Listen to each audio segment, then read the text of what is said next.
Excellent. I would like to remind members to ensure that their mobile phones are switched off. This is important as it causes serious problems for broadcasting, editorial and sound staff, and there's no 4G in this room anyway, so they're no use to you. I would like to welcome the Chief Commissioner of the Northern Ireland Human Rights Commission, Mr Les Allenby, Professor Colin Harvey from Queen's University and Mr Daniel Holder from the Committee on the Administration of Justice, here today to discuss with us citizenship rights following the withdrawal of the United Kingdom from the European Union. Where to begin? This is an area we did touch in the original rounds of hearings that we had in this committee, and obviously formed. And I'd like to welcome Una Boyd as well. Sorry, 2 seconds. I had that noted down, but I turned the page too quickly. This is an area we touched on, and it is in our report. But the committee has continued its work. We published our report in June 17, and here we are in May 19, and a lot of what we would have liked to have seen implemented, we simply haven't gone to the part of that discussion yet. And not to get into the politics of Westminster otherwise, there's an understanding level of frustration, but we are quite aware as Oireachtas members that the recommendations made in that report and the hearings and the advice we took in that report are a living picture for so many people on the grounds on this island, north and south, but also in the United Kingdom and across the wider continent. So we really appreciate the chance to engage with our experts who have vast knowledge and have been working in this area. And I'm looking forward to a really frank discussion and exchange of views. And I'd particularly like to welcome to the gallery Miss Emma D'Souza, who met with the committee informally beforehand, and we appreciate your time very much so. Before we begin, I have to remind everyone of rules of privilege, so bear with me, it takes me a couple of minutes to read it out. Members are reminded of the long-standing parliamentary practice to the effect that members should not comment on, criticise or make charges against a person outside the Houses or an official, either by name or in such a way as to make them identifiable. By virtue of Section 17(2)(l) of the Defamation Act 2009, witnesses are protected by absolute privilege in respect of their evidence to this committee.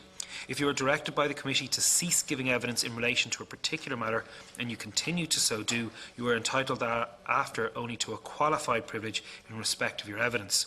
You are directed that only evidence connected with the subject matter of these proceedings is to be given, and you are asked to respect the parliamentary practice to the effect that, where possible, you should not criticise nor make charges against any person, persons or entity by name or in such a way as to make him, her or it identifiable. And with that all done, might I ask Mr Allenby, Chief Commissioner, if you would like to make the first opening statement. Thank you very much.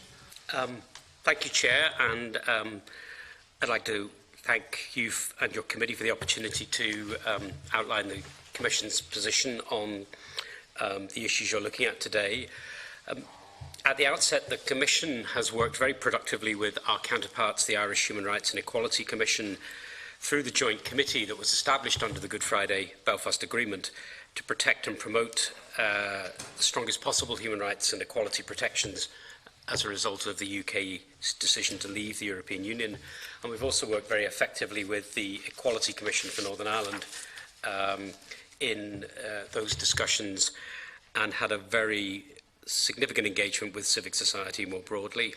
The joint committee, which I want to concentrate on, entered into the discussions with 6 key aims. They were to first ensure a commitment to non-diminution of rights is evident and enforceable in the final withdrawal agreement. Second, to safeguard North-South equivalence of rights on an ongoing basis. Third, to guarantee equality of citizenship within Northern Ireland, which I'll come back to. Fourth, protect border communities and migrant workers. Fifth, ensure evolving justice arrangements comply with the commitment to non-diminution of rights. And then sixth, to ensure a continued right to participate in public life for EU citizens in Northern Ireland. And our recommendations and work has sought to preserve existing protections alongside keeping pace in the future with human rights and equality protections as they develop within the EU. Our view is that substantial progress was made within the withdrawal agreement, but there also remain significant gaps and issues to resolve. And one of those issues is the question of citizenship rights. And in particular, how can existing EU law rights be protected in a way that's consistent with the Good Friday Belfast Agreement's recognition that people can identify themselves and be accepted as Irish or British or both without any adverse consequences for rights? We think there are 3 strands to resolving this. First, through the draft withdrawal agreement, and or any subsequent agreements agreed between the UK and the EU 27. Second, through bilateral agreements agreed between the UK and the Irish government. And third, through legislative arrangements that are put in place by the UK government within its own domestic laws. And I'll take each of those briefly in turn. First, the draft withdrawal agreement. The December 2017 report acknowledged that people in Northern Ireland who are Irish citizens will continue to enjoy EU law rights as EU citizens where they reside in Northern Ireland. Now, what these rights entail in practice remains unclear. The nearest thing we've got to a public indication was a fact sheet that the European Commission issued on the Ireland and Northern Ireland protocol that's contained in the draft withdrawal agreement. And they set out that the following rights were to be guaranteed. Non-discrimination on the basis of nationality, to move and reside freely within the EU, consular protection, in other words, help from an embassy or a consulate of any EU member state where there is no Irish embassy or consulate in that country, to petition the European Parliament, complain to the EU Ombudsman, access the European Parliament, European Commission and Council documents under certain conditions, access the EU Civil Service, and to contact and receive a response from any EU institution in one of the official EU languages. Those rights appear to apply to Irish citizens in Northern Ireland when they travel elsewhere to the European Union, rather than the reverse, and on returning to Northern Ireland from the EU. And the supremacy of EU law over UK law is to no longer apply once the UK has left the EU under the Westminster EU Withdrawal Act. So the value and impact of any retained EU law rights will depend on what agreements are finally reached to retain rights for people living in the UK as a whole. So, for example, the UK government's position is they want to retain the EHIC, the European Health Insurance Card, for everyone across the EU. They want to access Erasmus programmes throughout the UK, but those kind of arrangements have not yet been agreed as the draft withdrawal agreement is stuck in Westminster.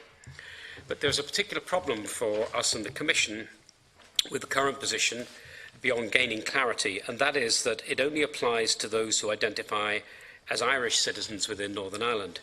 And for us, that creates a potential move towards an unequal citizenship, which is counter to the principles of the Good Friday Agreement, unless those rights are extended to all the people of Northern Ireland. And that's the Joint Committee's position in terms of that situation. Second are bilateral agreements. It appears inconceivable that the EU will directly grant people from Northern Ireland more EU law rights than those applying to EU citizens remaining within the European Union as an intrinsic position. But nonetheless, the EU has recognised the common travel area and that it provides a route for bilateral agreements to be reached which provide for additional rights. And that's been recognised as legitimate for social security purposes in the UK Supreme Court decision of Pat Malnice, for example. And we know that in terms of access to certain social security benefits and residence clauses, being part of the common travel area confers advantages over and above other EU nationals. That's perfectly lawful. So we now know, of course, that the Irish and UK governments have worked on arrangements to ensure provision is in place to, for example, mutually recognise professional qualifications in each state, to pursue further and higher education, to access healthcare, social housing and supported housing, and homelessness assistance, and entitlement to vote in local and national parliamentary elections. And I understand that will be reflected in the Memorandum of Understanding being signed today by the two governments. But as ever for us and others, the detail of the Memorandum of Understanding and whether any package of legislative measures that may follow will require careful scrutiny in order to assess the value and the legal protections that will be provided. And we also know an agreement on reciprocity in social security has been reached at the beginning of February 2019 and now published. And once again, the Commission's position is in line with the research that we commissioned last year, which noted that the legal underpinnings of the common travel area are built on sand, and that any future arrangements should be placed on a common travel area, formal legal footing through a treaty in order to copper fasten and future-proof arrangements. And I'm happy to come back and talk about that further. The other thing about the common travel area is it's not comprehensive, and it does not, for example, cover family reunification and family migration arrangements for people in Northern Ireland, including Emma de Souza. So, for us, an interesting development was the announcement by the Tánaiste that the Irish Government would underwrite the cost of maintaining the EHIC card arrangements for everyone in Northern Ireland in the event of a no-deal scenario. And that welcome reassurance extends beyond those who identify as Irish citizens and seems to me to be consistent with the commitment contained in the Good Friday Belfast Agreement. And we're interested in whether that is based on citizenship, will be based on residence in Northern Ireland, but it shows that you can have at least a form of equal citizenship to preserve rights in line with the agreement. Thirdly, then, and finally, the British is the UK domestic arrangements. Briefly, the British Nationality Act 1981 confers on those born in the UK after commencement with British citizenship if at the time the person's father or mother is a British citizen or is settled in the UK. In effect, and this is slightly simplistic but not far off it, people in Northern Ireland are treated as British citizens whether or not they identify as British. And that clearly again runs contrary to the clear intention and spirit of the Good Friday Agreement. And that was acknowledged as such by the Prime Minister Theresa May in her speech in Belfast recently, when she outlined again the birthright to identify and be accepted as British, Irish or both, and to hold both British and Irish citizenship is absolutely central to the Belfast Agreement. And in that same speech, the Prime Minister set out, in response to people encountering difficulties in securing rights as Irish citizens, to bring in family members. And she had asked the Home Secretary, working closely with the Secretary of State for Northern Ireland, to review those issues urgently and to deliver a long-term solution consistent with the letter and spirit of the Belfast Agreement. Rather disappointingly, it now transpires from correspondence that we have and parliamentary answers to questions that review is informal, it's confined to family migration rules for people of Northern Ireland, it has no terms of reference or fixed timeline, save that a solution will be set out as soon as possible. We would have preferred a more comprehensive and inclusive review, but I've little doubt that the Irish Government are seeking to bring their influence to bear behind the scenes, but we think, frankly, it should be more upfront and open and wider than that. In Westminster, the Immigration and Social Security Coordination EU Withdrawal Bill is before Parliament. It's a bit of a mouthful. That bill includes the repeal of the main EU law relating to free movement of rights, and in future such rights will be governed by UK law alongside any agreement reached between the UK Government and the EU27, augmented by any common travel area arrangements.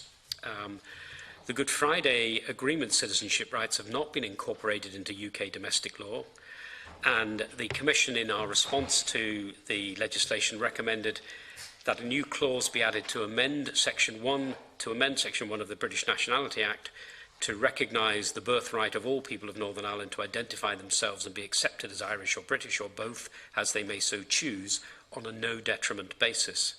And that recommendation, interestingly, is in line with the advice we provided on a Bill of Rights to the Secretary of State in December 2008. And at that time, the response of the Northern Ireland Office to that recommendation is, I think, instructional. They outlined, and I'm quoting, "The Government recognises the considerable symbolic importance of a choice by a person to identify him or herself as British or Irish or both, in line with the commitments made in the Belfast Agreement, and believes that such a choice should be respected. In the view of the Government, such a right is central to any Bill of Rights for Northern Ireland. The Government therefore believes that any Bill of Rights for Northern Ireland should enshrine in legislation the right of the people of Northern Ireland to identify themselves and be accepted as Irish or British or both. And the consultation document acknowledged the need to discuss this with the Irish Government about how such a right could be formulated and made effective."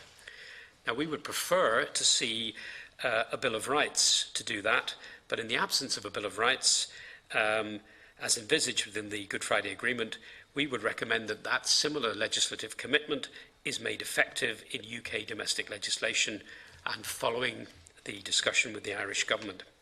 And finally, to conclude, the Joint Committee of ourselves and the Irish Human Rights and Equality Commission, due to meet in a fortnight's time, and we will consider commissioning some research on both the legal and the practical ways in which we might address the outstanding citizenship issues that are linked to the UK leaving the European Union, and how they can be effectively resolved in line with the principles enshrined in the Good Friday Agreement. And I'm more than happy to expand on any of those issues in questions. So thank you, Chair. Thank you very much, Chief Commissioner Allenby. I would like just to note that Emily Logan was invited. Unfortunately, she wasn't able to be here in person, but she has sent us quite a lengthy piece of correspondence which has been distributed to members and obviously will be included in the records and the work of the committee going forward. What I'm proposing to do is I'm going to take each of you together, and then I'm going to open up to questions and comments and points from the committee members thereafter, and then I'll bring you back in to reply to those. So I'd like to now ask Professor Harvey to make his statement. Thank you very much, Chair, and thank you, committee members, for the invitation to be here this afternoon. I've provided a written opening statement which has been circulated, so I don't intend to read that. It may be helpfully just go through some of the key points in that with a view to moving on to the discussion, some of which echo what Les has already outlined here this afternoon. Really three themes that I want to underline. First of all, the discussion around citizenship in context. Second, to think about Brexit, human rights and equality. And thirdly, thinking about strengthening the protection of human rights and equality on the island. You'll see that at the end of the opening statement, the written opening statement, I've provided an annex.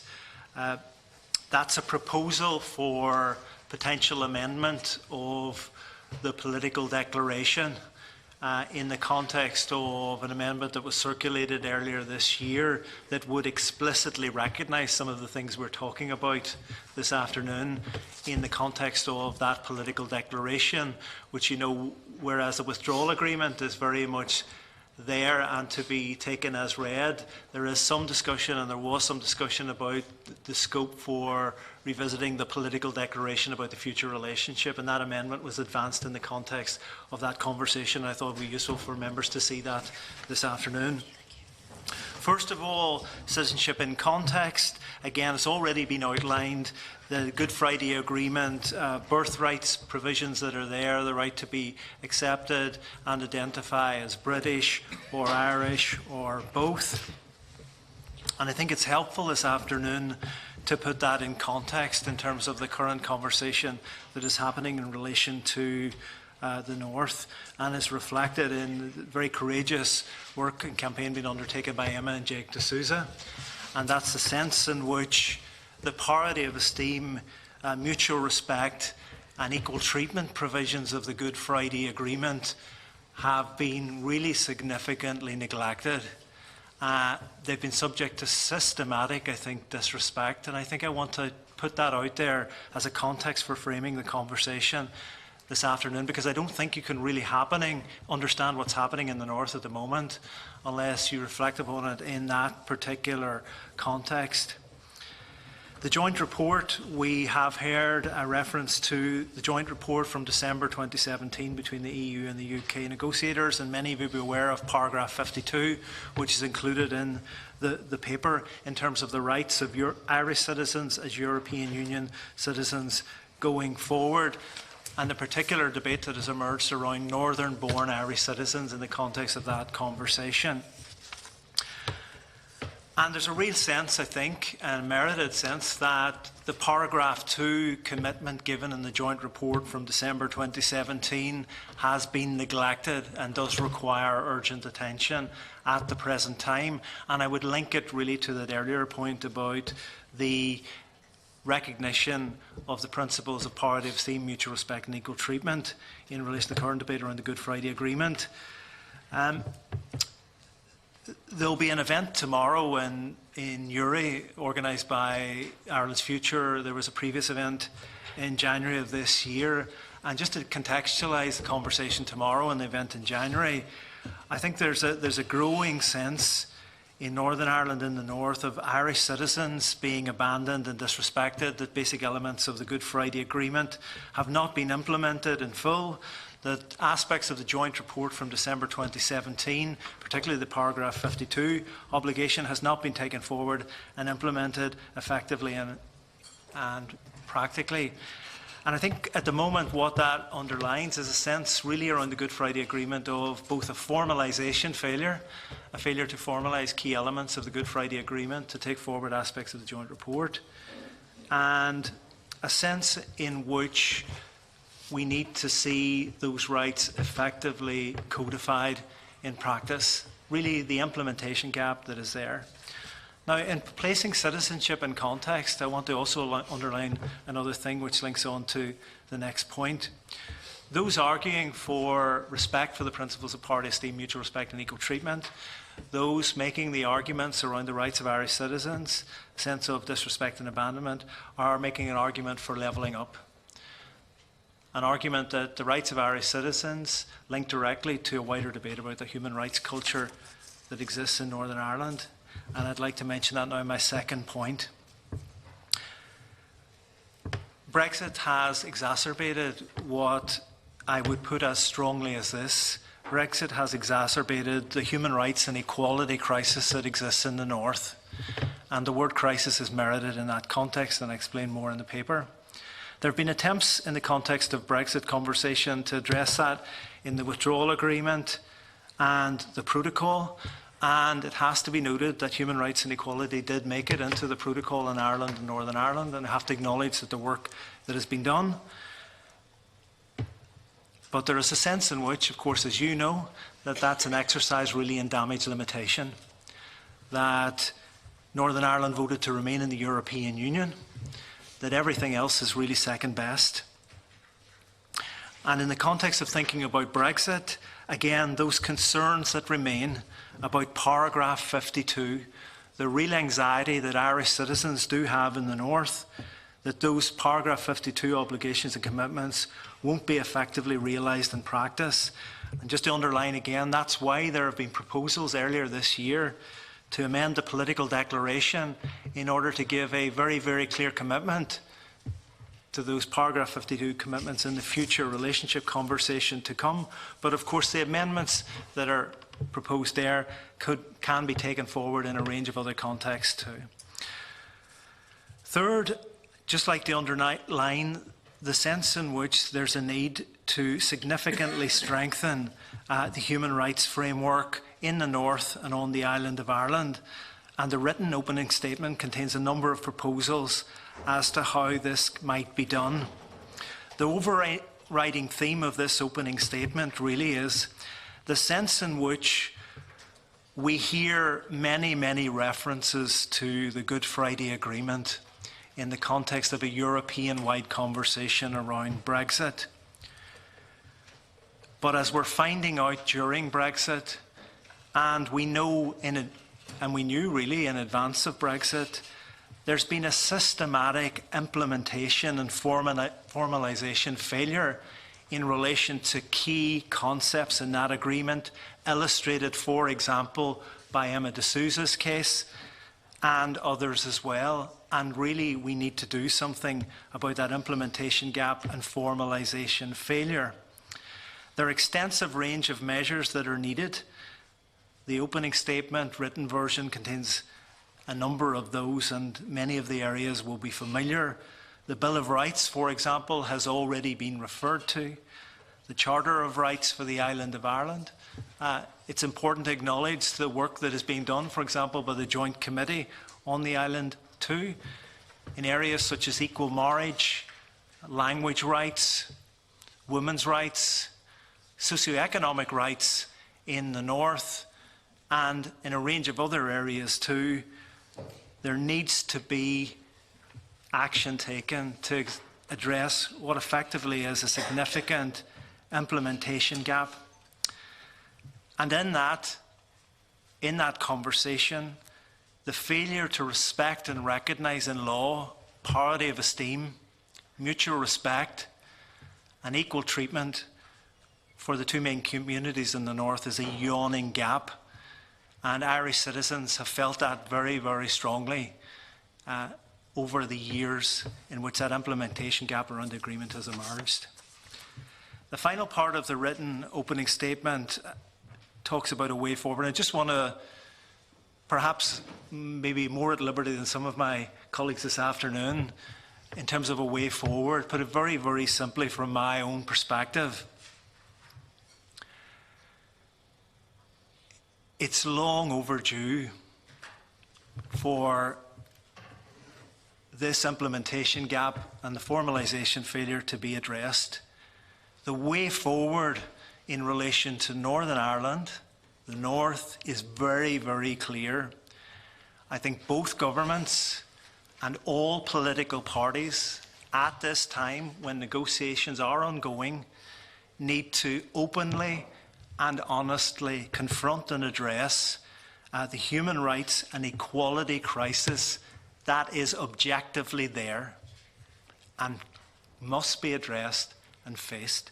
Because if we're going to renew the Good Friday Agreement, if we're going to renew the values of the Good Friday Agreement and its institutions, we have to face into, confront and address the human rights and equality crisis that is the heart of the current problems in the North at the moment. Thank you very much. Thank you very much, Professor Harvey. Thank you. I'd finally like to go to Daniel Holder. Thanks very much. We're very grateful to the Special Select Committee for the invitation to give evidence today on the subject of citizens' rights. As you may know, Committee on the Administration of Justice, CAJ, for whom myself and my colleague Una Boyd works, a Belfast-based independent human rights organisation. We co-convene the Equality Coalition with Unison, and we're also the NGO partner in Brexit Law NI, which was a project with the law schools of the two universities that engaged a lot of this subject matter. So, as everyone knows, the Good Friday Agreement recognises Northern Ireland birthrights to be Irish or British or both, and that's a treaty-based duty on both states. The same provision also obliges both states to recognise dual citizenship, which many states don't. But the interface with that provision and related provisions in the Agreement on Equality and Parity of Esteem means simply that that birthright to be British or Irish or both is meant to result of equality of treatment regardless of that choice. And at the time of the 1998 Good Friday Agreement, the good news is that there was a fairly comprehensive legal framework in the North across a range of areas that ensured Irish citizens in the North equality of treatment with British citizens. The bad news is, of course, that that legal framework was EU law, which is going to be turned off by Brexit. And despite all the attempts to talk up the framework of the common travel area, what is left is really quite precarious. In fact, as things stand, it's not possible for someone born in Belfast to land in a Belfast airport on any international journey and enter and reside in Belfast as an Irish citizen. That right only currently exists under EU law, and it can be done as an EU citizen. And whilst there's a bill in Westminster at the moment to remedy that particular gap, the same clause in that bill also makes it a lot easier to exclude or deport that same person.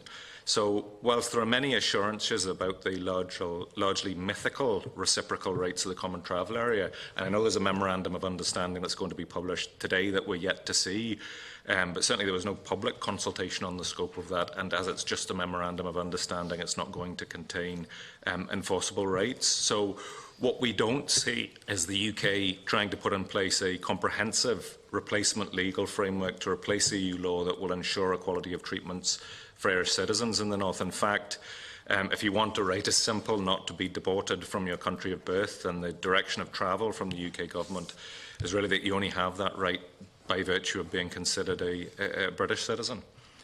Now, things are not so rosy either in Northern Ireland for those who choose the Good Friday Agreement birthright to be British. Irish citizens will, of course, retain EU citizenship after Brexit and at least the basic freedom of movement in the EU that comes with that, but British citizens will not.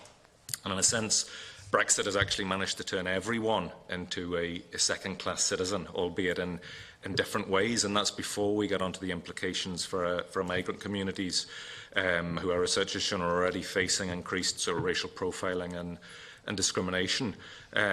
Brexit, and to quote the title of a recent conference we held, leaves different groups of our citizens really divided by the rules as never before, as there's going to be a lot of differentiation between entitlements on citizenship status, and it's Brexit also that's creating real difficulties in complying with the equality of treatment principles of the Good Friday Agreement. It's actually difficult to see how any form of Brexit, at least without some form of special status for the North that allowed British citizens to retain EU citizenship, comply with those provisions of the Good Friday Agreement. And had Westminster actually discharged its duty under the Good Friday Agreement to legislate for the Bill of Rights for Northern Ireland that would have had a legally enforceable birthright to be British or Irish or both without differential or detrimental treatment, it's difficult to see how Brexit could be lawfully being taken forward in the North at the moment.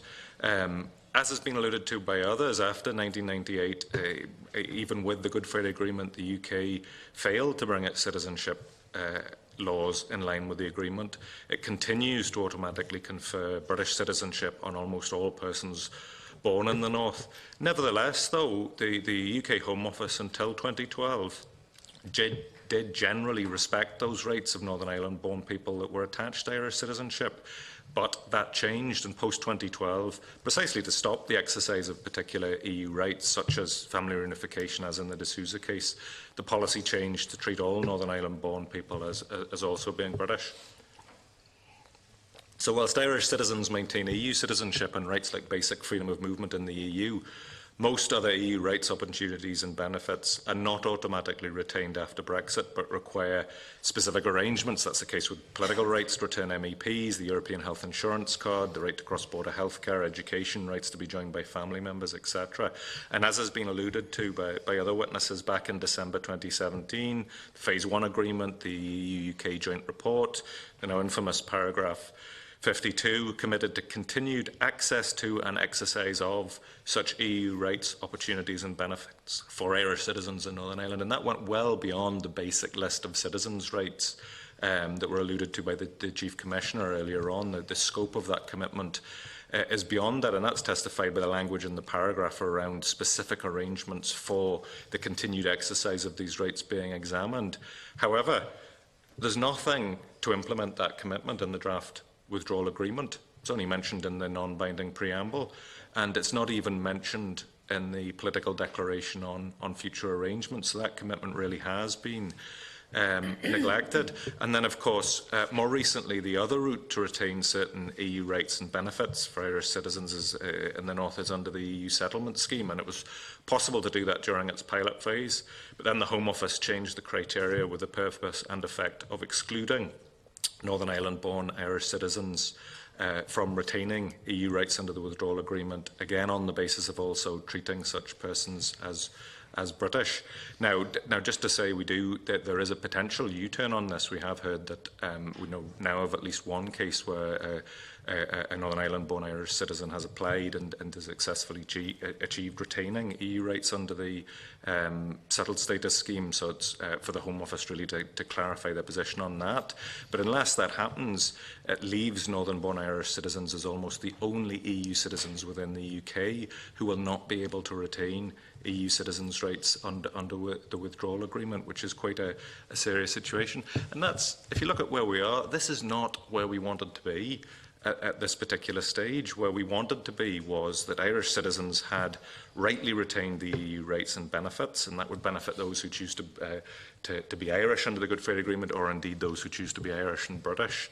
But in the context of the Good Friday Agreement, in the context of levelling up, we really wanted to be at the stage now of not going for the lowest common denominator, but be at the stage of looking at arrangements for those who also exercise the rights under the Good Friday Agreement to be solely British.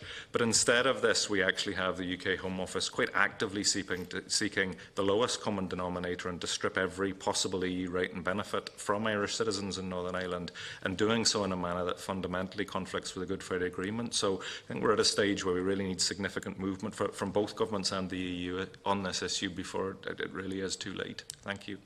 Thank you very much. Daniel, and thank you much, all three of you, for very stark, very sobering presentations, but also very, very important. I really appreciate the work that you're all doing in this area and continue to do so. As I mentioned, Ms Logan and a number of others have sent us in written submissions that we also welcome. I'm going to open it up to senators now for questions. We're going to take all the questions. We're going to take in a group of three to start with. depending on how many are offered. So who would like to go first? If I get a show of hands. Senator Marshall. Thanks, Chair. Gents, thanks for your presentation. And it's interesting because I think it's a steep learning curve for many people on this committee and many people that have been acutely aware of the Emma D'Souza case. We've all watched with interest through the media. If I could refer to yourself, Professor Harvey, and you made reference to this scenario where we had Irish citizens in Northern Ireland being abandoned. You refer to the systematic failure of implementation of the Good Friday Agreement. You refer to a situation which looks pretty grim and sounds pretty grim for someone who is possibly from the outside looking in. I've lived 50 years in Northern Ireland. I don't see that it's as grim or as bleak a picture. I think certainly there are big issues. There are things we need to deal with, but I don't think I wouldn't see it just in the same light maybe you see yourself. When you make reference to the issues that haven't been addressed, and specifically in your presentation to the committee, you refer to a failure to deliver on the human rights and equality issues, Irish language rights, equal marriage, women's rights, legacy of conflict issues. Would it not be fair to say that that's more to do with a complete abject failure of the political structure in Northern Ireland, as opposed to some of this issue? My question would be to you, and it's namely this, that, and I apologise for my ignorance in this, but I'm completely supportive of Emma D'Souza and Jake D'Souza in their case. It's wrong, it's unjust, it's unfair. Could you give an indication of how many other cases, similar cases, there are? Is there a tsunami of cases out there, or is it a small number? We were led to believe earlier on that there was actually a relatively small number of cases that would fall in a similar category to the D'Souza case. And when you refer to these issues presented to Irish citizens residing and living in Northern Ireland, have we reciprocal issues for citizens who would qualify themselves to be British residing in the south of Ireland, or how does that fit with the bigger, wider discussion? Thank you, Senator Marshall. And I call on Senator Daly. Thank you, Chair. Witnesses here today, and thank them for what was a really eye-opening presentation from my perspective. Anyway, I wasn't really aware of many of the consequences of, I suppose, in Brexit in particular going forward. But where I wanted to focus my question would be if we could park Brexit maybe even for a second. I know it's an impossible thing to do in any walk of life in the current period. But just to get my own head around the situation, how we got here, and as I say, parking Brexit, if there was no Brexit, hypothetically speaking, where would we be today? Has there been a vacuum left here through inaction of both Westminster and Dublin on the Good Friday Agreement when it comes to human rights and when it comes to what was agreed and what was written in stone, we were led to believe, with regard to the possibility or the opportunity of citizens of Northern Ireland to have Irish, British or both when it came to their citizenship as a form of identity. And as I say, Brexit, you've highlighted the ramifications going forward and the minefields that await. But are we lucky to have dodged these minefields, or have a lot of individuals been unfortunate enough to step on the minefields because of what was written in, and because of the fact that while it was written into the agreement, was it parked therein, in your opinion, and was there no action taken? And if so, what actions do you think could have, should have and need to be taken? And would you cast the blame for this on Westminster, Dublin, or a combination of both? Thanks, Chair. Daly, I'm going to use Chair's prerogative and ask the question myself, which is the joys of sitting in this chair. And the reason why I ask it now is it kind of follows on from the point Senator Daly was making.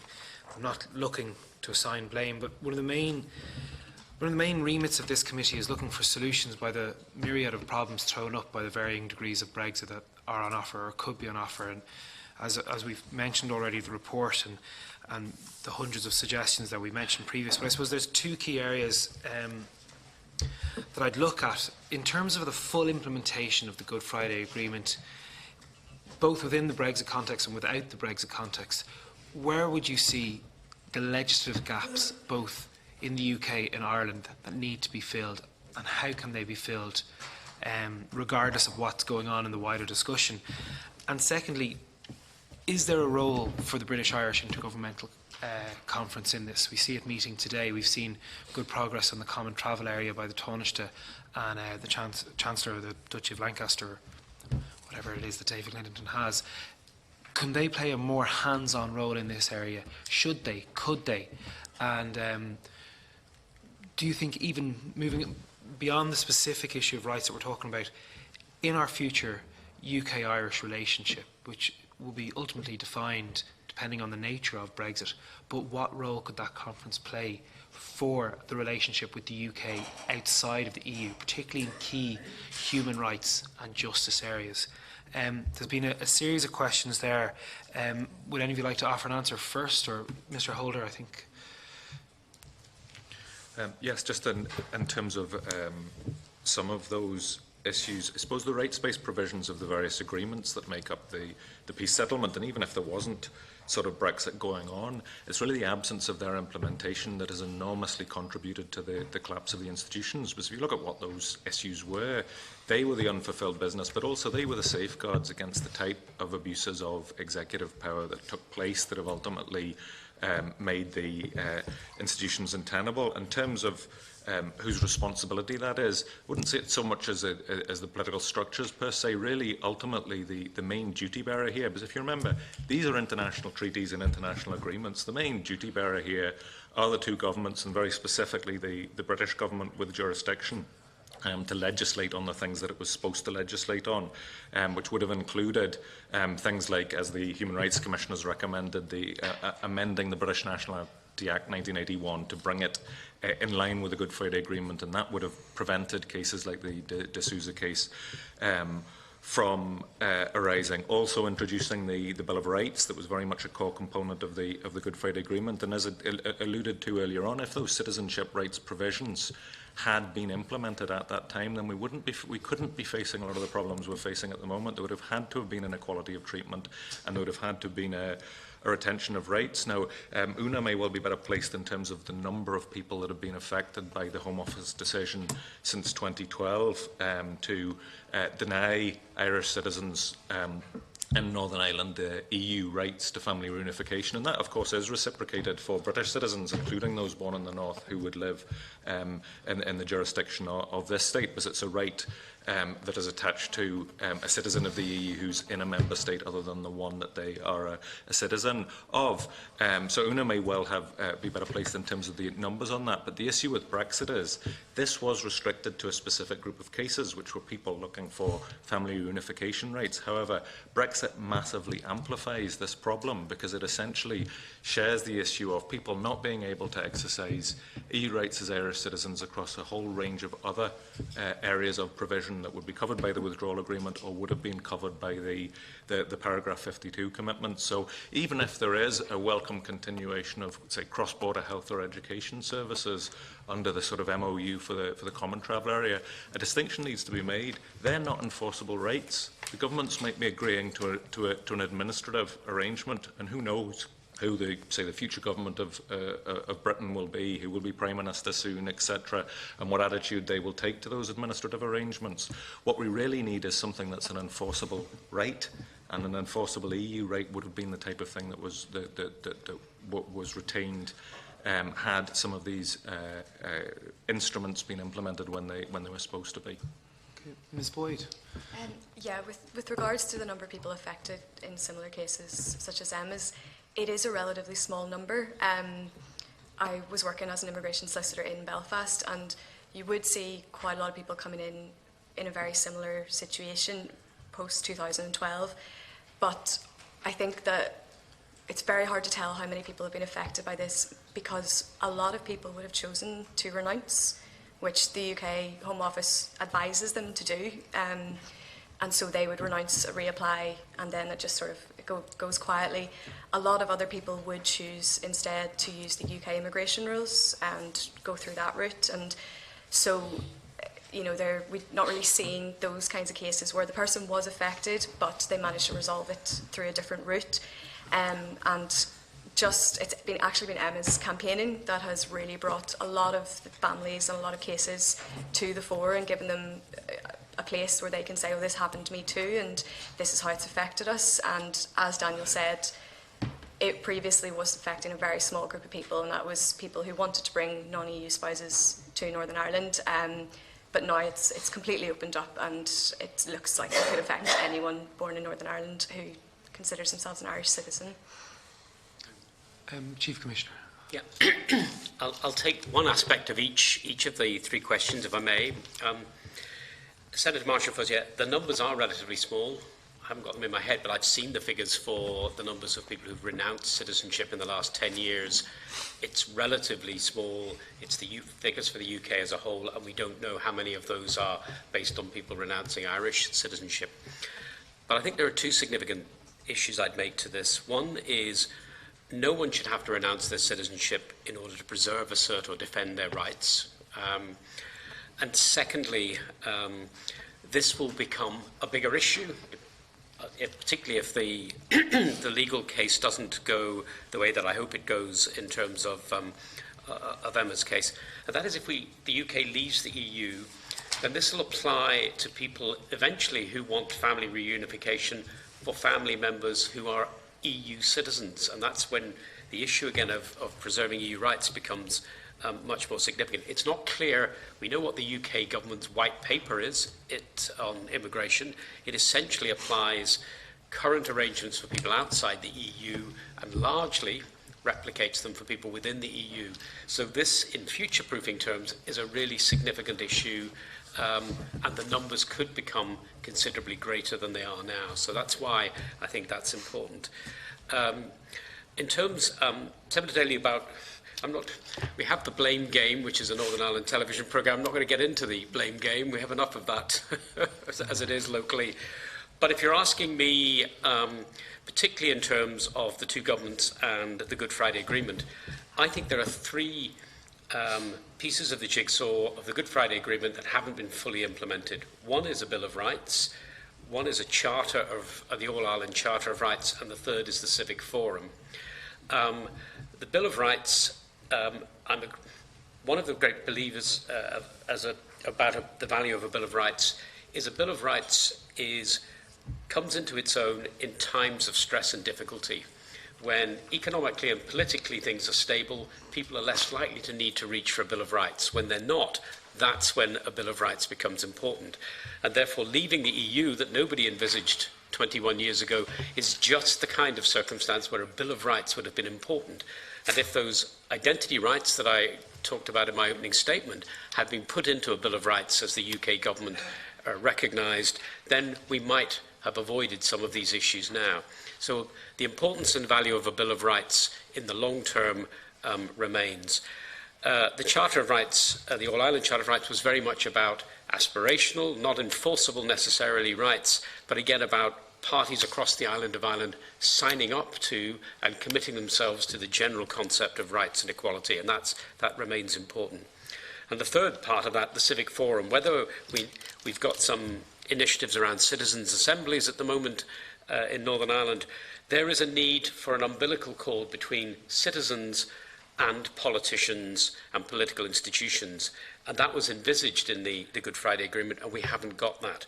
So those are all important aspects that I think leaving the EU and that decision following the referendum have writ large. What I found, I thought I knew, and I think I do know the Good Friday Agreement pretty well, but I found myself rereading it to refresh my understanding of the agreement in light of what these political developments are.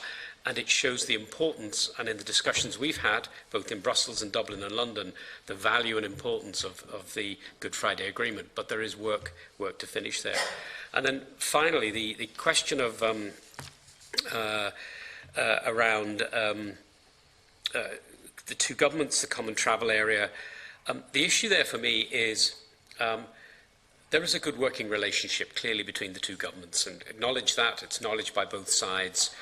But it's again back to future-proofing. If either economically or politically those relationships changed for whatever reason, then a memorandum of understanding at the end of the day is simply two governments agree their understanding of a situation.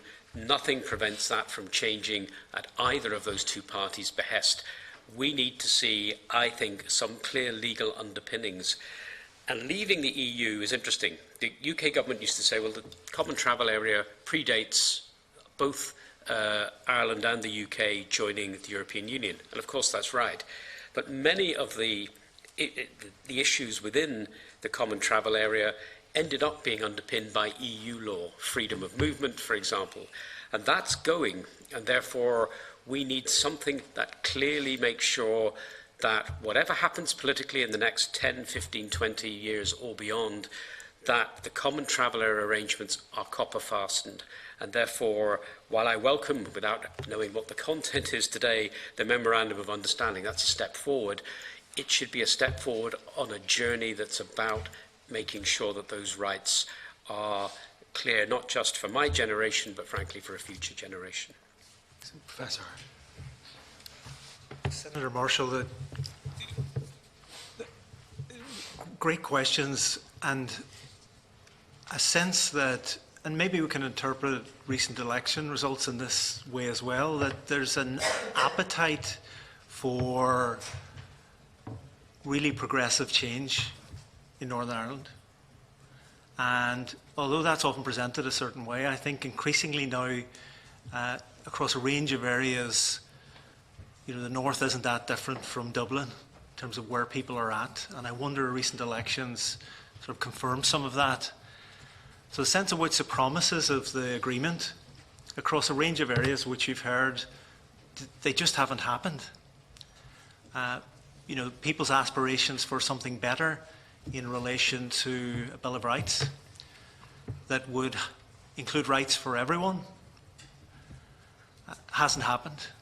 Charter of Rights for the island hasn't happened.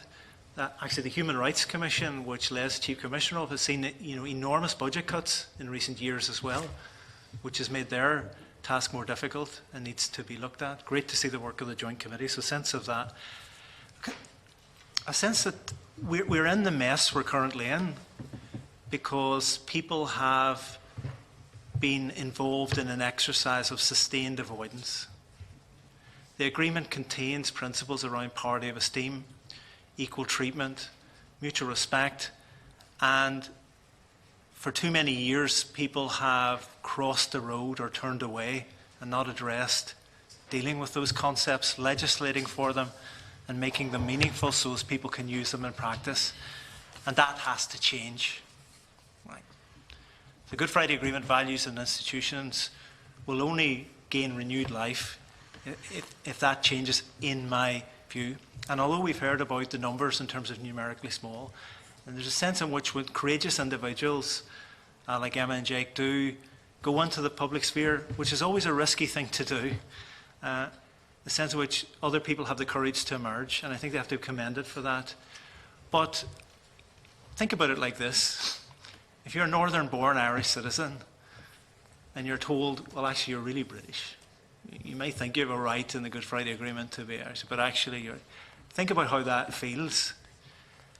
But the birthright provisions in the Good Friday Agreement concern us all. They need to concern everyone on this island, and those who stand courageously on one aspect of that birthright provision are doing so on behalf of everyone potentially protected by it. They're doing so on behalf of everyone who wants to identify and be accepted as Irish, everyone who wants to be identified and accepted as British, and everyone who wants to be accepted and identified as both. So the birthright provision in totality actually matters, and we need to see it implemented in practice. Guess what? Because there's a conversation happening on this island now, and it's a conversation that's going to build in momentum, and it's about how we're going to share this island in the future. And the birthright provision quite clearly continues into the future. If you look at it, it's intended to continue into whatever constitutional arrangements emerge on the island. So that makes it even more important that we give thought to implementing that more effectively in practice. And you're absolutely right, Senator Marshall, absolutely right. The Good Friday Agreement, some of the things we're talking about, They'll challenge the British state and the British government. But I'll tell you what, they're going to challenge the Irish state and the Irish government as well. And absolutely right, and so they should. The Irish government and the Irish state will be challenged by making sure the Good Friday Agreement is implemented in full, common travel area, all those things too, and that's absolutely right, and that's how it should be. And you know, one point I want to make about the human rights framework and why it's so important for the future of this island is because the clue's in the title in the first word. It's the rights of everyone on this island going forward. And the conversation we're having today is one part of that picture, and that's why human rights framework, I think, can be so important. In terms of Senator Daly and blame, let's park blame and talk about solutions. You know, one of the remarkable things about the presentations that particularly my colleagues have given this afternoon and the work that is ongoing in relation to this island and north is that we have plenty of solutions. In fact, I'm beginning to think we are the masters of coming up with solutions. The difficulty we have, and why I've mentioned implementation gap, is because the difficulty rests in implementation. We have many, many solutions, and you're no doubt coming down in paperwork around them. We need to see them implemented. And there's a big moment, I think, in relation to the north around implementation, and we need to grasp that. British and Irish governments are co-guarantors of this agreement, and they need to show leadership in taking this forward, as do all the political parties, and as has civil society on this island already. In terms of Senator Richmond and the British-Irish Intergovernmental Comments, absolutely right. I think the Good Friday Agreement could potentially come into its own in the years ahead. And the British-Irish Intergovernmental Conference is one part of that. It's excellent to see it's now meeting on a more regular basis. The institutions and values of the Good Friday Agreement could come into their own in the years and the time ahead in terms of what we're facing. But I think that will only happen in the context of the Brexit conversation and the context of the negotiations that are happening in relation to the North now, if we stop engaging in an exercise of avoidance. We have to confront and face into the rights and equality crisis that's been outlined this afternoon. It has to be addressed. We have to address the formalisation failure and some of the instruments we've talked about, the implementation gap. These rights need to be written down. People need to be able to do something about these rights in practice if we want to give life again to the Good Friday Agreement, in my view. Thank you. Thank you, Professor Harvey. We'll now go for our next round of questions. Senator Craughwell, I'll have you down first. Thank you very much indeed, Chair. Thank you very much to the witnesses for being here, and thank you for your input. I'm sorry I missed the first part. That's the nature of life around Leinster House, I'm afraid. The first thing I want to ask you about is the common travel area. We hear so much about the common travel area, yet it's my understanding that there is no legal basis for the common travel area.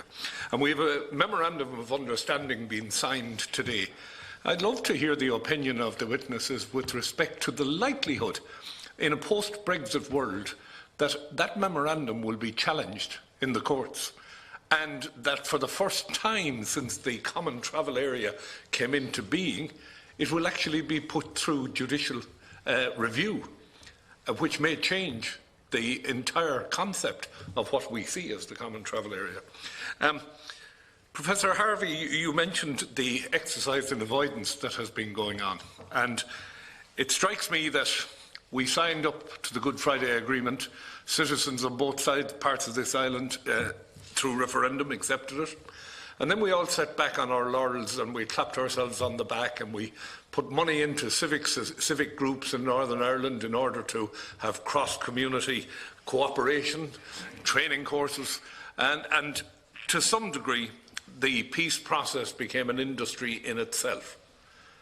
But somewhere along the line, the political side of the peace process dropped the ball. Legislation, vital legislation that should have been passed to go on to the issue of rights that was addressed here. Nothing has been done. We're now facing into a situation where it is likely that what is a tripartite agreement underpinned by the European Union and the United Nations may suddenly come under the spotlight as we diverge in different directions.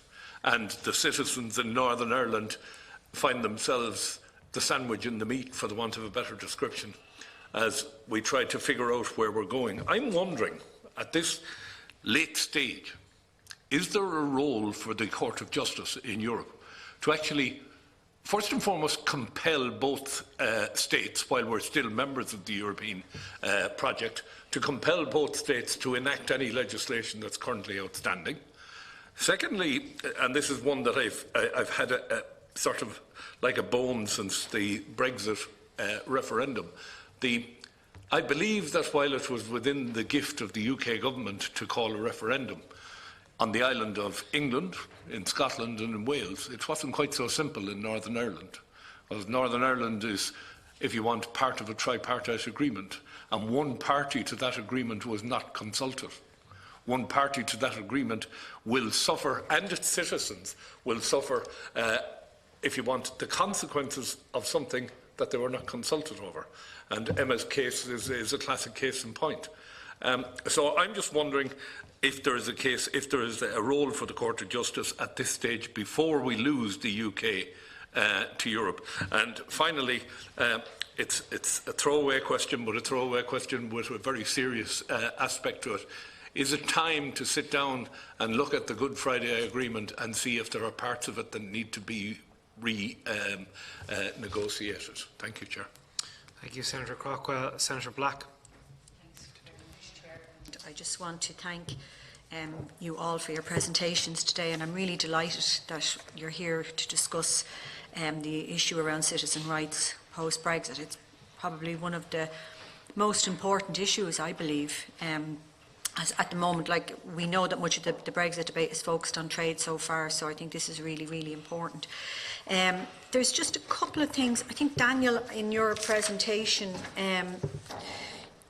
this just kind of jumped out at me, and I just wanted to kind of ask you about it.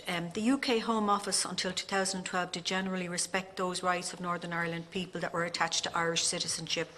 But post-2012, precisely to stop the exercise of particular EU rights, the policy changed to treat all Northern Ireland-born people as also being British. I just wonder, could you expand, or why do you think that happened? What was it that kind of, spurred that on? And then also I want to just kind of ask about some more concrete rights and entitlement issues. We know that Irish citizens in the North will remain EU citizens, but will no longer be able to elect representatives to the EU Parliament, nor will they be represented in the European Council. And this seems like a clear democratic deficit to me, and it touches on the wider issue of the Irish state not affording voting rights to its citizens' residents outside this jurisdiction. So we're extremely restrictive on this issue compared to other European countries. And so I was just wondering, could some of you maybe comment on this, and how can we ensure that Irish citizens in the North are not disenfranchised entirely? So I probably have another one or two, but I can do that later. You might do it at this stage. No, it's okay. I'll leave it at that. No problem. Senator Conway-Walsh. Thank you, Oireachtas, and thank you for your presentations. Chair Craughwell has actually taken my question. After 21 years, I really think there has to be some kind of a legal mechanism that can force the two governments to play their active role as co-guarantors. It's obviously a legally binding international agreement. I suppose my question is, what does legally binding mean? Surely you would imagine legally binding to be implementation, to be part of that implementation around the Bill of Rights. So maybe if you could just speak to that. And just where you say that, how far along, so the British government is still talking about repealing the Human Rights Act 1998 and replacing it with a British Bill of Rights. So how would that look, or what influence, if any, would others on the island have on that? Or I mean, I would take it that the Irish government wouldn't have any influence whatsoever on that. So how is that going to impact on the implementation of the Bill of Rights? And I just, where you say that attention must turn to the pressing matter of resources and capacity building, because I think we're all encouraged by the civic nationalism and the civic unionism and all of the conversations that are going on. And I do agree with you that that needs to be resourced in a proper way to allow it to evolve in the way that it needs to be active and to have those conversations. So maybe I'll just combine it to those two at the moment, the legal mechanisms and the resources that are needed, what that might look like. If there are any other questions from any of the members, I might take them now. If anyone is offering. Okay, no problem. We'll go all the way around this time, so we might start with you, Professor Harvey, if that's okay. Thank you very much. Just to take some of these, Senator Craughwell, common travel area, I think it's fairly clear that widespread view that the common travel area needs to be properly legally underpinned, and there's been a call for an international treaty to underpin that common travel area. Although we're waiting to see the details of the Memorandum of Understanding today, I think there's a real sense linked to that issue of formalisation that it needs to be underpinned properly in law, and there's been a call for international treaty to underpin that, and I think it's important that it happens. In relation to thinking about, well, maybe think about it in this way, in terms of something that is relevant to going forward in the future. If the UK ever does get around to leaving the European Union, I think one of the conversations which I've referred to in the paper is around the discussion of the political declaration and the conversation around that.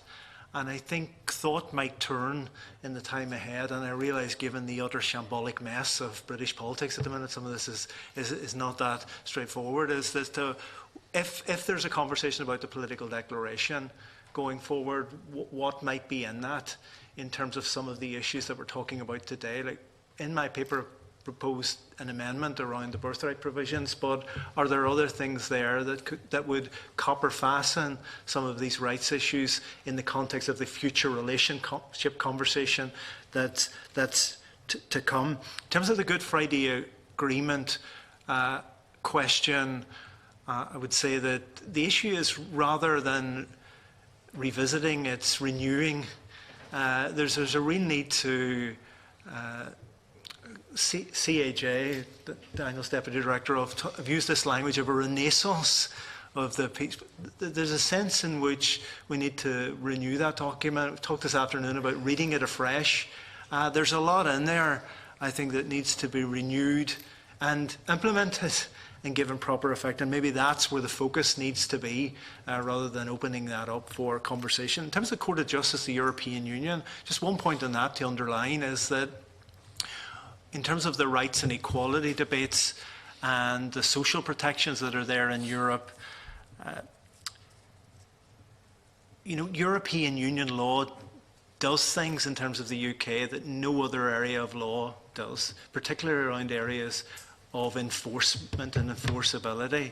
So I think we need to bear in mind that the loss of that is going to be keenly felt, I think, in the time ahead post-Brexit. In terms of Senator Black's question and maybe the issue of voting rights, it seems fairly clear there's a sense in which, and it's linked to the paragraph 52 conversation, that there's things that the Irish government could do in relation to Brexit around voting rights in relation to Irish citizens in the north. I think the message coming out of the European Union appears to be that this is a matter for the Irish government and that they can take forward.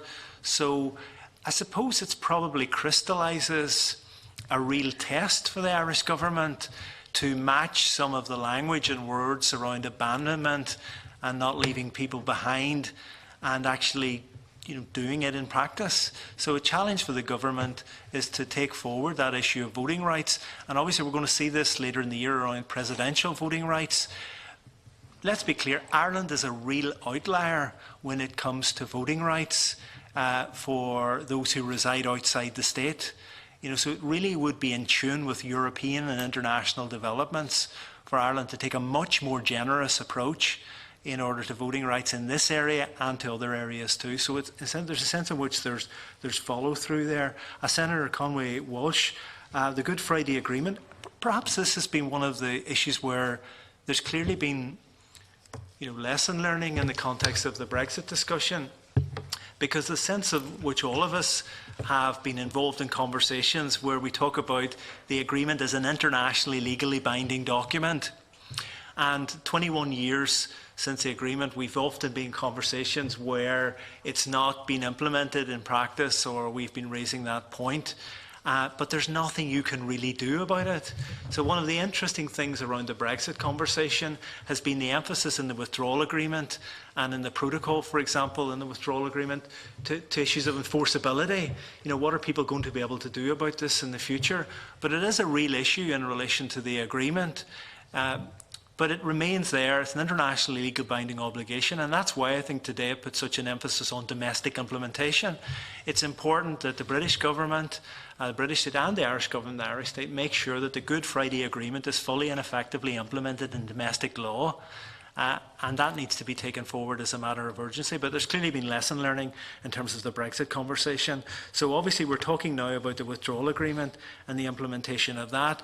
But this is just the start of the discussion. We have the future relationship conversation to come. Just one point then on that is we have to make sure that some of the rights we're talking about today are actually enforceable in the years ahead, that we aren't sitting for the next 20 or 30 years talking about words that exist on a page that no individual on this island can do anything about. That has to radically change in the next 20 years. And just finally, on the Human Rights Act, one of the interesting things about the current government in London is once they get the small matter of Brexit out of the way, next on the list is the Human Rights Act, which they plan to repeal and replace with something called a British Bill of Rights. And I think that's deeply and profoundly concerning, and concern about that has been expressed, that, Brexit represents, I think, an aspect of a larger agenda, which is, an attack on the concept of practice of human rights. And that also needs to be faced, confronted and addressed.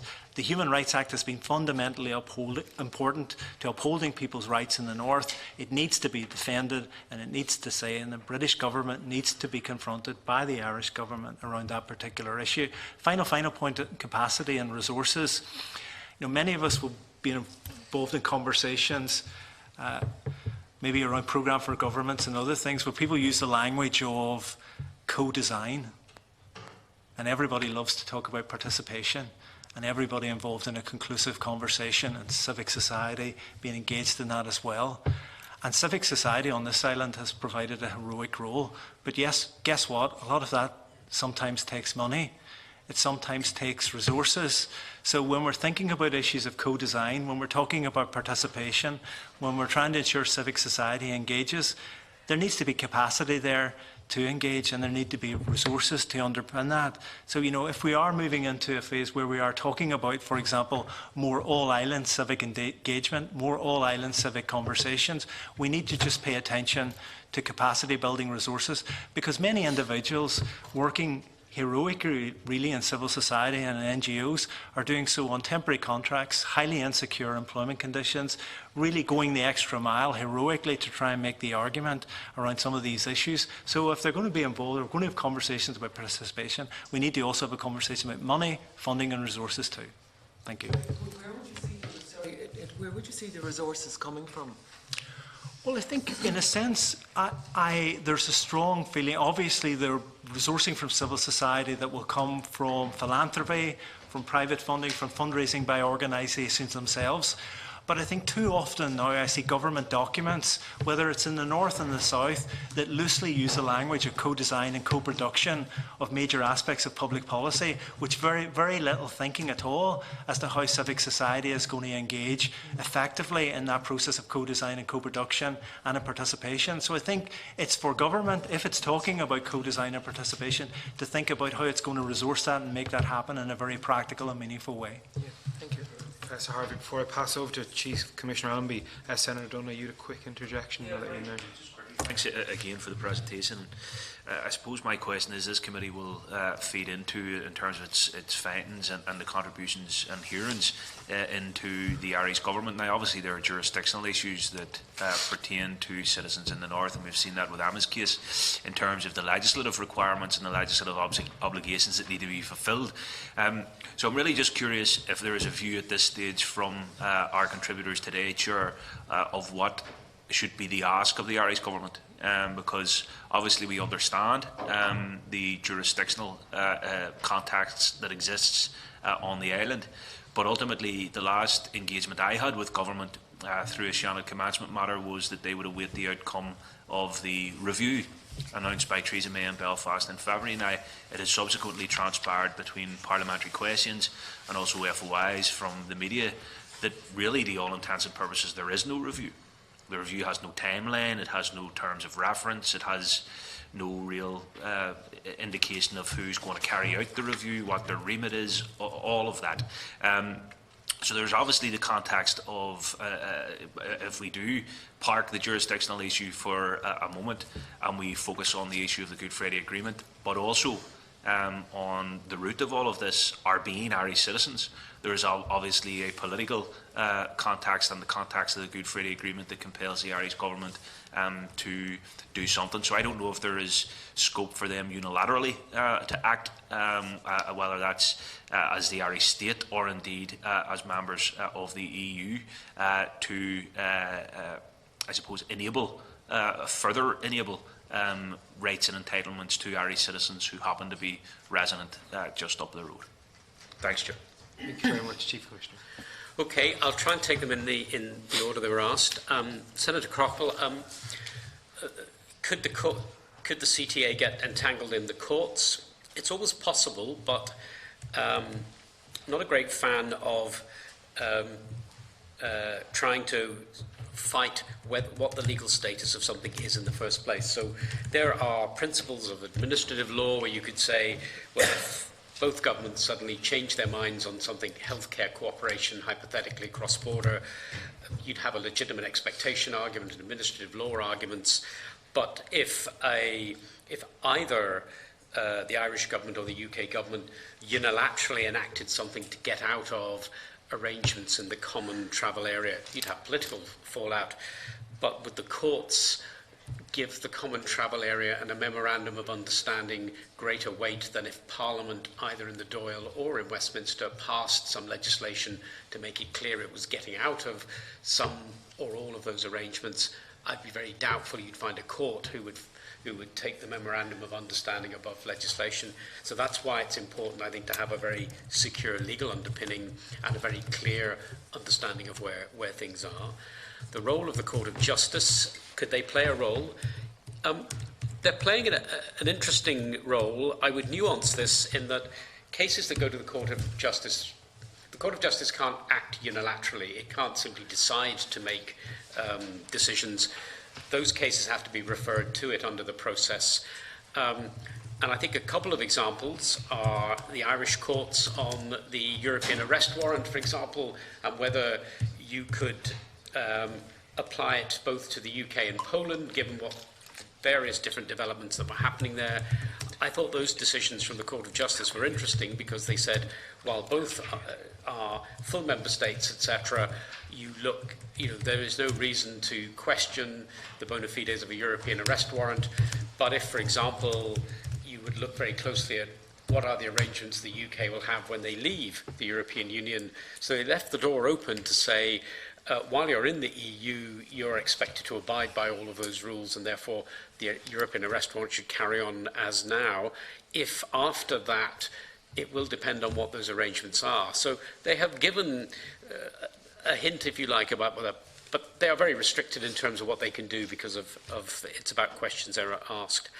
And with Colin on reopening the Good Friday Agreement, I'd like to see the completion of the existing Good Friday Agreement before you so when terms like review are used, that often is interpreted as underpicking what's been achieved by the Good Friday Agreement. I'd like to see it completed, I think.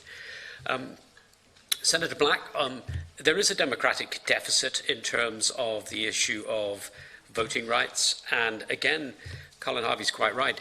This is not an EU-led issue.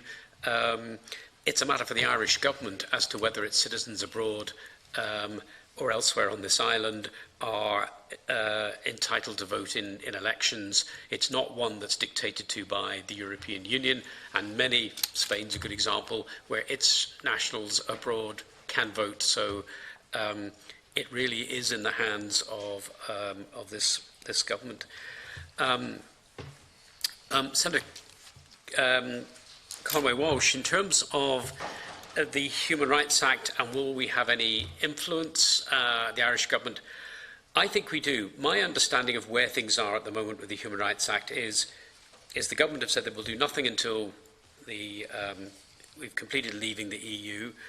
My fear, to be candid, is then it will become a political football rather than the merits of the Human Rights Act in the sense of it may be politics rather than good policy or legislative or rights-based reasons for reforming the Act. But where I think the Irish government have a role is that in the Good Friday Agreement, it was quite clear that maintaining convention rights, the Bill of Rights was to be a convention rights plus approach, was core to this. If you remember, the Irish government were tasked with effectively incorporating the convention rights into its own law, which it did. So when the Good Friday Agreement was enacted, it was at a time when the Human Rights Act wasn't in place, but the government had committed to bringing it in. So any attempt to dilute the Human Rights Act does seem to me to be germane to the Good Friday Agreement, and therefore the Irish government has a perfectly legitimate reason to get involved in those discussions. And I think in the earlier stages, when the issues when actually far greater concerns about getting out of the Council of Europe, etc., which seem to have receded, the Irish government did make some representation. So I think the future of the Human Rights Act is a perfectly legitimate issue for the Irish government as the co-guarantor of the Good Friday Agreement. The standing of the international treaty, that to an extent was looked at in Supreme Court decisions about when we left and Brexit challenges. It's difficult to see how, at the moment, as I understand the state of law, that you can effectively, if you like, justicially apply the Good Friday Agreement.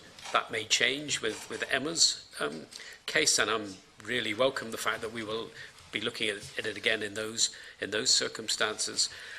But never underestimate how important an international treaty is. My experience on the international stage at the moment, when you engage with the UK government, is they are very cognizant of their place on the global stage. They see themselves still as a global player, and they see themselves as a power for good in human rights and equality terms. They don't like having a light shone in their own backyard if they are turning out to have their own problems and difficulties on the international stage. So in terms of recognising international treaties, applying them properly, never underestimate, in my view, the importance of being able to persuade the UK government that if you want to say on the international stage that we are exemplars of human rights and equality, that always begins kind of at home. So I think there are cards to play that are very important to the UK government that shouldn't be underestimated. And then finally, what could this committee do? Well, I'm timorous about it's a matter for you, etc. But a couple of things in terms of Niall Ó Donnghaile. First, I think if this committee was saying something very positive about a Bill of Rights and the need for a Bill of Rights in the current circumstances, that would be extremely welcome. In the short term, the suggestion made in our paper about copper fastening effectively the citizenship rights into domestic UK law, or at least a recognition of the UK government's position when it responded to a Bill of Rights, I think would be important. I think there's an umbilical cord where you can say this starts with the Good Friday Agreement and the response that was made to the advice given to the Commission, and that finding a way of dealing with that either through a Bill of Rights or some other way would be a very welcome recognition. And then I'd be slightly, I still think the review, whatever it is that the government is doing, is important, the UK government is doing. It's disappointing, as I said, and again, I think something that makes it clear that the issues that are underlying this, including Emma's case, need addressing, and therefore, whatever the UK government comes up with, committees elsewhere, given co-guarantor of the Good Friday Agreement, will be looking very closely at what those arrangements, if any, that change, and we'll measure them against the Good Friday Agreement, would be very, very useful again indeed. So I would again not underestimate some of the valuable things that you can do that seem to me to be perfectly, and you'll know better than me, within your purview, given we're looking at this through the lens of both leaving the EU, which is significant for both parts of Ireland, and in terms of the Good Friday Agreement. Thank you very much, Chief Commissioner. Mr. Holder. Thank you very much. If I start with the issue of what changed in 2012, because that was quite a significant time. I mean, although the UK never amended its citizenship laws, unlike Ireland, which did, to bring them in line with the Good Friday Agreement, as a matter of policy, the British Home Office up until 2012 did usually recognise people's rights to solely be Irish in the context of the Northern Ireland birthright. So you can see that, for example, in the aborted attempts by the UK to introduce identity cards. They conceded that you'd have to have a different card. You couldn't have a card that said that the holder of it was British in the North if they were an Irish citizen, so they conceded there'd be a separate card. But you also saw it in the sense that people in the same situation as Emma de Souza, who sought EU rights to family reunification, that was generally respected. People put in those applications and were granted them as Irish citizens. What happened in 2012 was, and it was when Theresa May was Home Secretary, is a whole suite of policies were brought in called the hostile environment. That's when it started, subsequently legislated for. But you had a series of very, in our view and in human rights terms, very draconian immigration policies that were aimed just to reduce numbers. And what the Home Office did at that time was they latched on to a decision of the European Court of Justice called McCarthy that restricted the opportunity of people to exercise EU rights when they were dual citizens. Now, this case had a completely irrelevant set of facts to the context of people who have birthrights under the Good Friday Agreement, because that's not what it dealt with. Yet they used that as a pretext to prevent the exercise of Irish citizens in the North exercising EU rights to family reunification. And the lines they've taken to defend that policy are extremely worrying and have much broader implications for some of the other issues and some of the other questions were asked. So if you look in cases like de Souza and others, the Home Office has basically said two things. The first thing they've done is they've sought to reinterpret the citizenship provisions of the Good Friday Agreement in a way that just completely stretches credibility. And that's a broader worry if they do that with other provisions in the agreement. So they're arguing that it's perfectly compatible to automatically confer British citizenship on everyone born in Northern Ireland.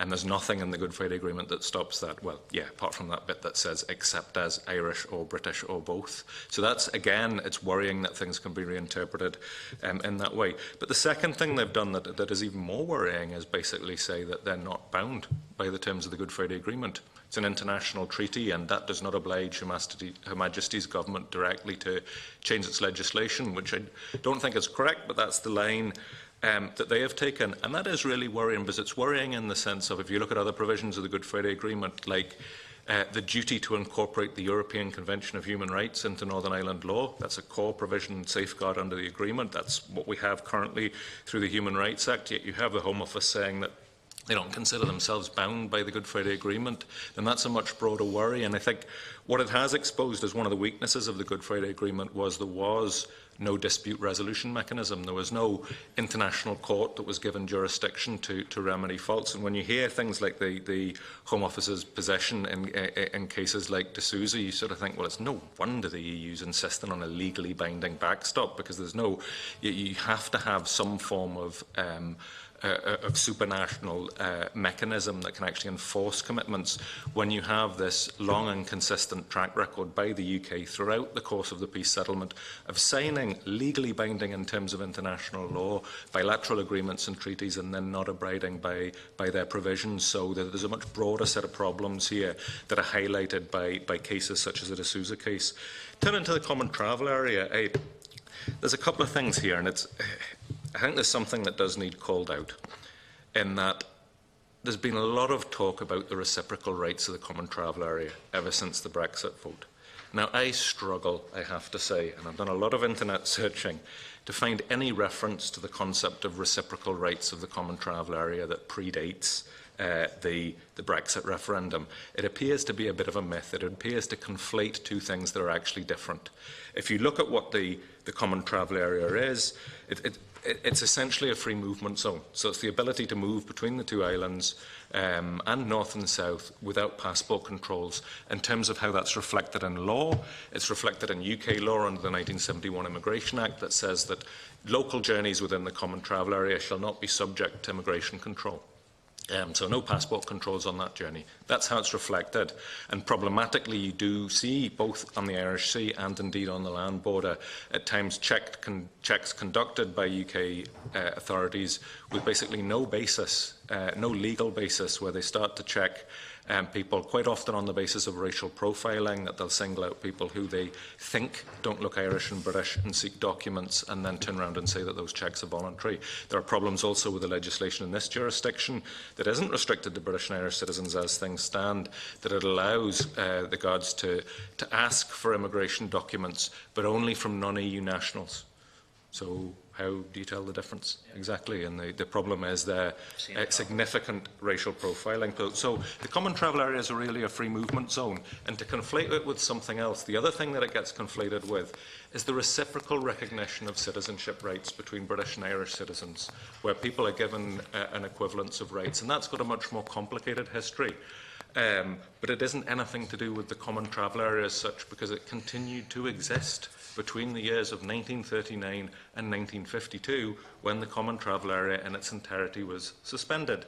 Yes, British and Irish citizens enjoyed a reciprocation of rights within jurisdictions. Of course, this predates most modern and some of the more draconian immigration controls, where immigration controls interfere in every sort of aspect of life. That wasn't the case back in those years. But if you think of what it was, if you think of the years 1922 to 1948, well, British law regarded citizens of the Irish Free State as British subjects, and therefore there was an equivalence of rights there. What happened after that? After Ireland formally legislated to become a republic, well, you had this rather curious status under British law, whereby Irish citizens were not British but not foreign. I do not make this up, that is what it said. And that wasn't completely unique, because that was the status given to Commonwealth citizens who didn't face particular restrictions. That continued even after 1962, when restrictions were placed on Commonwealth citizens. But essentially, let's be honest, most of that was actually dispensed with in the early 1970s under the contemporary immigration regime came into force in 1973, which of course was also a key date, because what replaced it was both states joining what then became the EU, and reciprocal rights for British and Irish, and obviously other EU citizens on that basis. So we have had reciprocal rights for the best part of 50 years, not based on the mythical reciprocal rights of the Common Travel Area, but based on joint EU membership.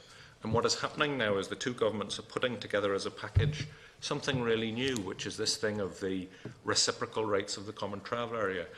And the problem is they've been largely conducting that exercise on what the scope of these rights should be, what they should apply to, and who they should apply to, behind closed doors. There's no consultation document setting out what the scope of these rights should be. We've battered down doors of both governments and have managed to get meetings and have managed to have discussions. But that's no substitute for a public or indeed parliamentary consultation on what this should look like and what form it should take. We only have a treaty on things like social security and pensions. There may well be big gaps in that. I can't see housing and various other things mentioned.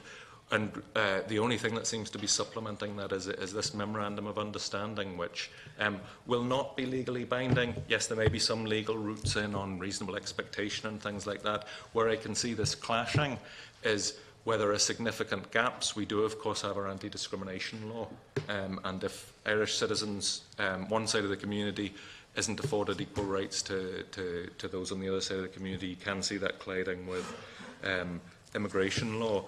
And finally, of course, remember, the CTA is never going to replace rights outside the borders of the CTA, which is one of the reasons why it is far more limited to the rights that will be available if we implemented paragraph 52 of the joint report for continued access and exercise of EU rights, on the basis that we are in this extraordinary circumstance whereby Northern Ireland will be a region, a jurisdiction outside the EU, where every single person who is born there, both now and after Brexit, will either be or will be entitled to be an EU citizen. And to be an EU citizen being stripped of all rights is not going to be a good place to be. And so in terms of asks, I think a number of things that could be put to the Irish Government. The first one's fairly straightforward. I think the Irish Government really needs to hold its line about the implementation of the citizenship provisions under the Good Friday Agreement. There have been some mixed messages and some correspondence. What we don't want to see is a separation of the sort of artificial separation of issues of citizenship and identity. That can't be done. Should hold the line that the UK should amend the British Nationality Act and bring it into line with the Good Friday Agreement. I think we'd like to see movement from the Irish Government to implement the aspects of EU rights that are within its gift, voting being, which is a core citizens' right, and you couldn't get a more politically sensitive issue in the North than voting, to ensure that that is now taken forward. A third thing would be, again, the common travel area. It should be underpinned by an enforceable treaty, and we really need to open up the discussion rather than it being held behind closed doors as to what its scope is. It also needs to be underpinned by the Bill of Rights, because that's the only way we're going to get stuff that's properly legally enforceable in domestic law. And finally, a big ask, but a fairly straightforward ask, is to find a mechanism. Clearly, there are going to be further negotiations. The withdrawal agreement is not going to be reopened, as we understand. It's possible there could be an addendum to, and it could be added to. It's also possible there could be changes to the political declaration on future arrangements. And what we'd really like to see, which is set out in Professor Harvey's amendment, is the reinsertion of the existing commitments to implement paragraph 52 of the joint report. And important, the correlation between that and the other provisions of the Good Friday Agreement that are referenced in the withdrawal agreement, to ensure there is a mechanism for levering up for everyone within Northern Ireland to retain that type of provision. Thank you. Thank you very much, Professor Harvey. I just want to bring you back in because obviously there's the interjection.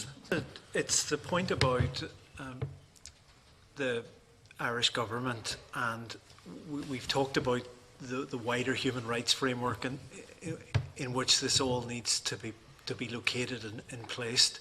I think first of all, have to acknowledge and commend the work that has been done in terms of around the, securely locating some of these arguments within the argument of the EU27 has been fundamentally important to that, and ensuring that that remains to be the case, that the arguments about this island are at the heart of the conversation about the future relationship as well, I think will be important. I think the Irish Government has an important role in that, and that's why we've heard the reference to the political declaration.